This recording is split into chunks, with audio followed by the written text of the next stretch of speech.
6 वाजल्या, 6ला सुट्टी झाली. तर सुट्टी झाली. मी इकडं आलोय, वाडं टाकतात गाडीत म्हणून जरा बरं वाटेना मला. आणि ते वाडं सगळ्यांचं घेऊन आतमध्ये फेकाया, छातीत दुखायला लागतंय माझ्या, म्हणून मीच आडबाजू आलो. आधीच तर ते जे काही गाडी मालक आहेत ना, ते एवढं आम्हाला त्रास देतात ना, एवढं टॉर्चर करतात की भरपूर. असं पाणी प्यायचं म्हणलं तरी चोर आहे.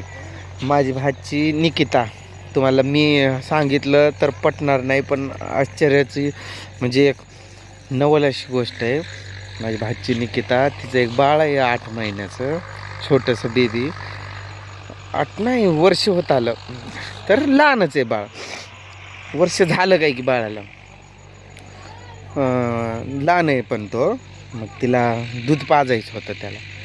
तर ती उसाची सरी असते ना, त्यात अशी लहान लेकरं गुडघ्यावरती कशी रांगतात, एक 7-8 महिन्याची लहान बाळं असं गुडघ्यावर रांगत नाही का, तसं रांगत रांगत जाऊन तिनं लेकराला दूध पाजून आली. पाणी प्यायचं म्हणलं तरी पण त्रास आहे आम्हाला, बोलून घ्यावं लागतं. थोडं बसायला तर भेटतच नाही, अशी किरकिरी असते. इथं गवत हे कुठं दिसेना. गवतसाठी चक्कर मारायलोय मी, कारण ते आपले घरी 2 बकरे आहेत ना, बारके बारके, त्यांना चारा ते बांधूनच असतात ना, चारा पण नाही घरी. गवत कुठनं बाबा तर आणणार आहेत, त्यामुळं बघतोय पण कुठंच नाही दिसत. ते पण अजून किरकिर करतात माझ्या माग.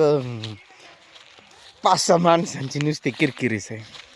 आता तुमची वहिनी, तिचं रात्री काय मनात आलं ना काय की बडबड करायला लागली. मग त्यामुळं आम्ही काही जेवलो पण नाही, कुणीच नाही जेवण केलं. बरं, मी असं पण नाही म्हणत की ती जेवली आणि आम्हाला नाही वाढलं असं काय. ती पण नाही जेवली, आम्ही पण नाही जेवलो. तिच्या किरकिरीमुळं सगळे उपाशीच झोपलो. आणि तिच्या आईला फोन करून म्हणती मला लई त्रास देतात, म्हणजे तुमचे जावई मला लई त्रास देतात. असं वाटतंय की मला फाशी घेऊ की काय. मी म्हणलं फाशी घेऊन काय उपयोग नाही, तुला त्रास होतोय तर जा म्हणलं तुझ्या आई बापाकडे. कामधंद्या दिवसावरती बसायचं निवांत आणि परत बोंबलत बसायचं. काम सगळ्याच बाया करतात. तिला चिकटीला लावलंय असं नाही. ती जर हसून खेळून राहिली, मग मी पण हसून खेळूनच राहील की. उगाच भांडणं कराय काय मला जोर आलाय काय. सरळ म्हणते आता, मग आईबापाला काय वाटणार, खरं मी त्रास देतोय की काय. काय त्रास दिला म्हणून तशी बोलली, सरळ बोलली की फाशी घेऊ की काय. हे लसूण तुम्हाला माहीत आहे की नाही काय माहीत, म्हणजे लसूण माहीत असेल ते नाही म्हणत, पण लसूणाचा पाला कसा असतो किंवा लसूण कसं असतं हे सिटीतल्याला काय माहीत असतं. हे लसूण कांद्या टाईपच असतं हे, पण खाली पण जमिनीतनं निघतं ते लसूणाची कोडती. आणि इकडं गहू आहे, दाखवतो. छोटा एवढा मस्त आलाय, हिरवा गार. इकडं चालू आहे वाडा टाकायचं. आपली पिंडी आहे, पण आपली पिंडी पहिलं निघते ना, त्यामुळे सगळ्यात लास्ट टाकतो मी. ते दुसऱ्या गावचे आहेत ना गाडीवाले, माझी भाची दुसऱ्या गावातली आहे, ते तिकडून येतं. कसा मस्त हिरवा गार गहू आलाय बघा.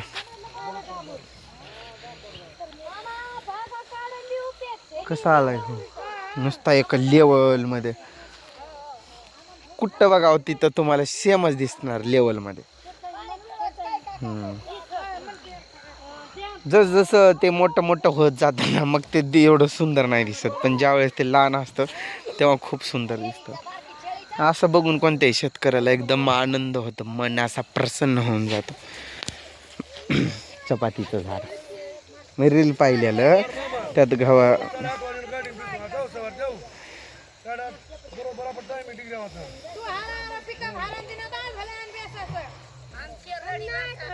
म्हणतात सकाळी 8लाच गाडी हलवायची म्हणतात तिकडून, म्हणजे 8लाच गाडी हलवायचं असं म्हणतात तिकडं. बघ नाही, त्यांना पण आवडतं व्हिडिओ यायला. पर गाडी मालक तो वेगळाच माणूस आहे, सुखच नाही आम्हाला. तुम्हाला आमचा बेबी दाखवतो, तो लहान बाळ मी म्हणतोय ना, ज्या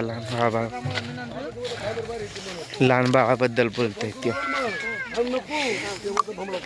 टडंग टडंग. दिवसभर एकटा झोपलेला असतोय. आजी असती सांभाळायला, पर दिवसभर तिकडे शांत असत. त्याचं नाव माझ्या सांगण्यावरनं ठेवलंय. किंवाच नाव आहे ना काय, श्लोक. हाय, त्याला मी दादू पण म्हणतो प्रेमानं. त्याचं नाव मी म्हणजे तो ज्यावेळेस जन्माला ना, दवाखान्यात निकिता नाव विचारत होती मला की मामा नाव काय ठेवायचं. मी सरळ असा बोललो श्लोक, तर जावईने खरंच तेच नाव त्यांना पण आवडलं. मग ते जाऊन दवाखान्यात त्यांनी ते नोंद लावली श्लोक नावाने, श्लोक किरण जाधव. गहू बघ ना कसा लेवल मध्ये आलाय तिथे. एक सुद्धा पान टोचायचं इथं, एक सुद्धा पान खालीवर नाही. दूध पण पाजाय मम्मी येत नाही का नाही तुला. कसा हसतोय, त्याला दूध पण प्याय नाही भेटत. गरिबी शेवटी.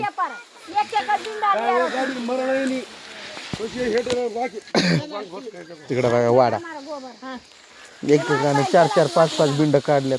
माझी एकच पिंडी आहे एवढीशी. मोळ्या बांधाय वाडा नव्हतं, मागाय गेलो आम्ही तर यांना घरी न्यायला एवढा वाडा होता, पण आम्हाला मुळी बांधाय दिलं नाही. एक वाडा नाही दिलं मुळी बांधायला. आता निघालंय की कुठं त्याला पण तुरा फुटलंय, तर तेवढं निघालंय वाडा आम्हाला. एकच पेंडी तुरा. हा मग ते माहिती आहे ना, दिसतात ना ते काय ऊसावर तुरं फुटल्यात.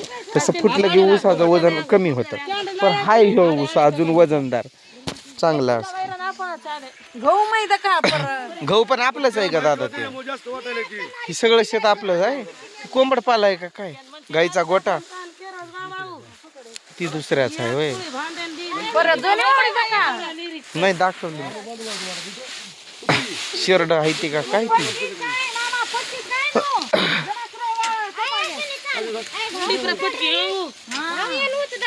चला झालं सगळ्यांचं वाडा टाकायचं. आता आपलीच पिंडी राहिली ती देतो आता मध्ये. घरी पाणी नाही म्हणून तसाच पाणी भरून घ्यायला. श्लोक चल बाय कर. Bye tata. कसा स्माइल करतोय, त्याची स्माइल बघू दे रे. Bye bye bye bye bye bye. येतो येतो. नाही आता तो घाबरतो. चल चल.